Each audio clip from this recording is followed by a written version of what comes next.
Hi there, thanks for joining me.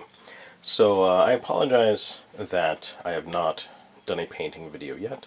I figured I ought to do an update so you guys know why. That is mostly just because I've been doing a whole bunch of other hobby related stuff, and it's worth an update. So as you can see here, I have laid out Fireteam, Warhammer 40k Fireteam. This is the boxed game that my buddy got me for Christmas. And we started playing. So we're in the middle of what they recommend for the first mission, which is called Dual Strike. We're really just testing this out. We haven't painted the minis yet. But I did assemble all of the Necron warriors, and there's 3 Canoptic Scarab swarms that come along with this set. So I've assembled all of those. They're push fit, but they're all glued together. They aren't glued to their bases yet because they haven't been painted, and I don't know exactly how I want to base them. But yeah, we've tried it out. It's pretty fun. I don't know if I love it so far. It's very objective based. One of the ways that seems like they are accounting for the fact that one of the teams only has 5 models on it, and the other team has like, I don't know, 12 or 13 models on it or something, is the way that they do the turns. You can only take 8 turns per turn. 8 actions, 8 activations per turn. If you've already gone through and activated all of your models and you still have turns left, let's say you've been able to activate 5 models, you're going to be able to basically activate those guys 3 more times. And they have more limited actions that they can do, like just in terms of number of actions. They can only do 1 action instead of 2. But it's interesting. I'm curious to like finish out this game and play some more of it. It seems pretty cool, and I want to get these guys painted up. So that's definitely going to be a priority of mine. Another thing I was just going to mention about Fireteam is, I am using these Necrons that came in the box, and my buddy is using these Space Marines that came in the box. But it does have like team compositions for other factions. If you want to play Fireteam with orcs, there's this orc, whatever, these orc operatives here. There are, what are these? The Imperium, like human dudes. There's these Harlequins from the Eldar, and whatever these dudes are, the Tau, I believe. Man, there's not very many. So anyway, so that's fun. The other thing I've been doing a lot of course, is assembling models. I think I was saying before, but these models, this whole modeling part of the hobby really was not part of the hobby back in the day. You saw in my last video, gluing metal miniatures to bases is quick and easy. There might be some cleaning involved if you want to like wash your minis before you prime them and things like that. Obviously that was necessary for the resin models. For the metal models, I don't know that I really used to do that too often. So it's pretty easy to get them together, but these new plastic models are definitely much more like models you might have put together as a kid, where there are a lot of pieces and a lot of gluing that's involved. So anyway, I've been assembling my butt off. So don't feel like I have not been working hard at the hobby here for the past month plus. I've put together the last of my genestealer cult metamorphs and acolytes. Just these 4 guys here. I believe it's 3 metamorphs with flamers, like hand flamers, and then I put together this one guy who has a rock drill, I believe. I realized, like, I'm not in Kill Team. I'm not planning to use the rock saws and rock drills that much. It seems like for the cost, using the rock cutters is a better deal, and they're going to be as if not more effective. But just from having different models, right?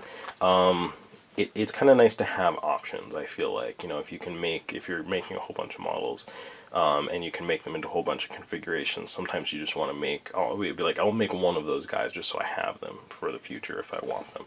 And I didn't realize I'd run out of like guys to put together in order to make somebody with a rock saw. So that was a long story for something. that I probably could have summed up a little quicker. But anyway, so I don't have a Rocksaw guy. I don't know if I'll regret that in the future, but you know, as of right now, I'm not using Rocksaw guys, so I'm not too upset about it. I also picked up this Necron here. He's like kind of an HQ unit. He is the Plasmancer, I believe. So I just picked this guy up off of eBay all by himself. He was really cheap, $10 I believe. You know, comparatively cheap for the kind of unit that it is. I believe that he came with a set that was released not so long ago, but it was a Necron set, and I guess people are like, yeah, this one model is just not that good for like vanilla 40k, right? So everyone was getting rid of this model. But I am thinking that maybe for Kill Team, he might actually be a cool model. So I decided I wanted him at the very least. He is included in the Kill Team rules. So now I have most of like the higher point value, like leader type commander models for Kill Team, for Necrons. So that's fun. So I also had gotten that Untamed Beasts set, and I've put all of those together. So here you can see, I think it's, what, 9 models maybe? And I really like these. I think they're really cool. I did get, you know, some of those Raging Heroes Furians to maybe swap out for some of these characters. So we'll see which ones I want to swap out, and if I end up doing that when we play some Warcry. So I'm looking forward to that. And getting those painted up, I think, will be fun. I also managed to put together 3 of the planes for Aeronautica Imperialis. These are the Orc planes. They're Daka jets, I guess. And they have a bomber, I think maybe 2 bombers, and 3 jets. I've only put the jets together, so I still need to put the bombers together. I also believe my buddy sent me his versions of the Orc planes, so I think not only do I have those 5, I think I have another 5, so that's going to be 10 planes, I think, total. So I need to find the sprues for those, if that's the case. I believe I know where the sprues are for the bombers, so I just need to put those together. So that's kind of what I'm working on in terms of assembly. And I also picked up an airbrush. So if you guys follow my regular channel, you've already seen this. But I got this. It's a Reaper Vex airbrush. It's got the shallow cup. Mostly just because I don't figure I'm going to be doing like, large quantities of paint at one time. And yeah, it's, everybody says it's a cool, like, high quality, good airbrush, and I was like, you know what, that's good enough for me. So I picked that up. I picked up a little air compressor, so I should be good to go with that. I also have some news in terms of one of these sets that I was collecting, and and I just want to talk about sort of the collecting aspect of this hobby too. So here we have Descent: Journeys in the Dark, which you can see is in a box, a priority mailing box, because I'm considering getting rid of it. This pains me greatly. I have been going through the 5 stages of grief around this for a few days now. Specifically because I was thinking of doing the opposite, which is to, expand my Descent: Journeys in the Dark collection. I figured I would start getting some of the other expansion sets, so I have them when I want to play them. And what's happened is within the past 3 or 4 months, I think, Fantasy Flight Games has come out with it's not really a new version of Descent, but it's something else set in the same universe. It's called Descent: Legends of the Dark, I think. And I don't like it. I don't like, personally, how it seems to play. They're going a slightly different direction with it. They're definitely making it a kind of a fully cooperative game, which, I like the concept of. It's integrated with an app that you use on your phone or tablet or something like that. I kind of really liked how Descent 2nd Edition was, was shaping up when I played it once with my dad, and I was like, oh, this is cool. I like the fact that I kind of get to be a DM a little bit, even though it's DM light.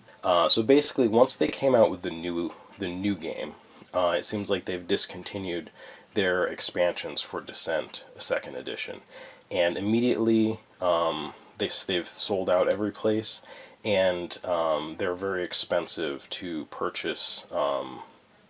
Basically out-of-print copies on eBay now.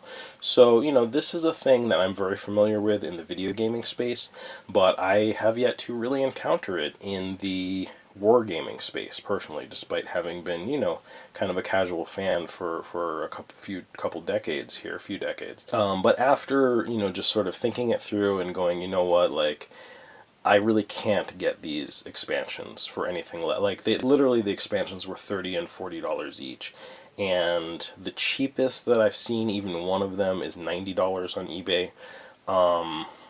It seems like they tend to go for about $120 to $150 just for the expansions. There are 7 expansions for the game, and you know, I mean, if you're enjoying the game and you know, you just want to play a new expansion, I mean, it might be worth it to you to spend 120, $150, or you know, maybe get a deal, so to speak, at $90, and keep playing it with whomever you're playing it with. But for me, just the idea that, you know, I had picked this up and not being able to get those next sets for like 30 or 40 or $50, I think I'm out. I think I'm just done. Instead, I think what I'm going to do is probably sell this and focus on the Resident Evil board game, right? Resident Evil 2, the board game, and they just came out with Resident Evil 3, the board game. So, as you can tell, I don't want the same thing to happen. I've been looking at the expansions for Resident Evil 2, and they are still, you know, available and affordable. So I want to start purchasing those, you know, maybe on a bi-weekly, monthly basis or something like that, until I have basically the expansions that I want for Resident Evil 2, the board game, and start getting Resident Evil 3, the board game, so I don't miss out on that. Okay, so there is definitely a fear of missing out component to this. So I just wanted to let you guys know, you know, if you do really get into a set of games or a series of games, that there is an element of urgency, I guess, in you know, getting new additions or expansions as they come out, if you want them, right? Obviously, you know, I am not trying to pressure people into being like, oh hey, you know, man, get the stuff before it's gone. You know, fear of missing out, fear of missing out. But it seems like it's just an unfortunate reality in this hobby that, you know, it's a bigger hobby, but it's not enormous, and you know, these things might be available for a year or two, and then you're going to be paying a real premium to get out of print games. I am still planning to do painting, hopefully soon, and I hope you guys are looking forward to that. I can't wait. I just want to really put together these models that I have, and you definitely get those Resident Evil models before they all disappear. So, I hope this was fun. Thank you for watching, and hope you'll join me again for more tabletop wargaming updates. Take care, guys.